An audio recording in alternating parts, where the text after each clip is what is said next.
ഞാൻ എപ്പം കൽത്തപ്പത്തിൻ്റെ ഷോർട്സ് ഇട്ട് കഴിഞ്ഞാലും ഒരുപാട് പേര് എൻ്റെ അടുത്ത് ചോദിക്കലുണ്ട് ഇതിൻ്റെ കറക്റ്റ് റെസിപ്പി ഒന്ന് പറഞ്ഞുതരോ, ഇത് നമ്മൾ ഉണ്ടാക്കിയിട്ട് ശരിയാവുന്നില്ല, കൊളായിപ്പോയി, സാധാ നമ്മുടെ അരിക്കാൽത്തപ്പില്ല അതുപോലെ ആയിട്ടുണ്ട്, ഇനി ആര് വന്നിട്ടില്ല. അപ്പം അങ്ങനെയുള്ള കംപ്ലയിൻറ്റ്സ് പറയുന്നവർക്ക് ഒന്നുകൂടി ചെയ്യാമെന്ന് വിചാരിച്ചു. അപ്പോൾ ഡീറ്റെയിൽ ആയിട്ട് തന്നെ പറഞ്ഞുതരാം.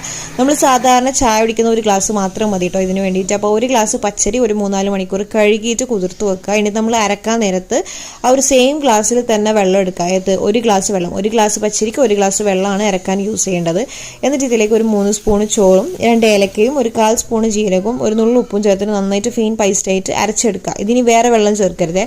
ഇനി നമ്മൾ വെള്ളം 3 വെള്ളം അല്ലെങ്കിൽ 4 വെള്ളം, 3 ആണി എന്ന് പറഞ്ഞാൽ 3 കട്ടയില്ലേ, അതാകുമ്പോൾ ലൈറ്റ് മധുരമായിരിക്കും. 4 ആകുമ്പോൾ കുറച്ച് കട്ടിയുള്ള മധുരമായിരിക്കും. അത് നിങ്ങളെ മധുരത്തിന് ഓപ്ഷൻ ചൂസ് ചെയ്തിട്ട് മാറ്റിയെടുക്കുക കേട്ടോ. അതൊരു 1/2 ഗ്ലാസ് വെള്ളത്തിൽ നന്നായിട്ട് ഉരുക്കിയെടുക്കുക. ആ ഒരു ഉരുകുന്ന സമയം ഇപ്പം നമ്മൾ പാൻ ചൂടാക്കിയിട്ട് നെയ്യ് ഒഴിച്ചിട്ട് തേങ്ങാക്കൊത്തും നമ്മുടെ ഉള്ളിയൊക്കെ വറുത്ത് വെക്കുക കേട്ടോ.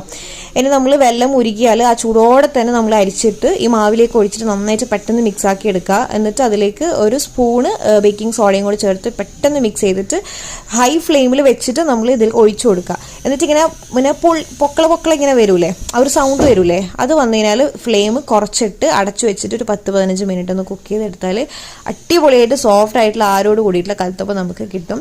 അപ്പോൾ ഇതെല്ലാവരും ഒന്ന് ട്രൈ ചെയ്ത് നോക്കുക. ഇനി നിങ്ങൾക്ക് കൊള്ളാവില്ല കേട്ടോ.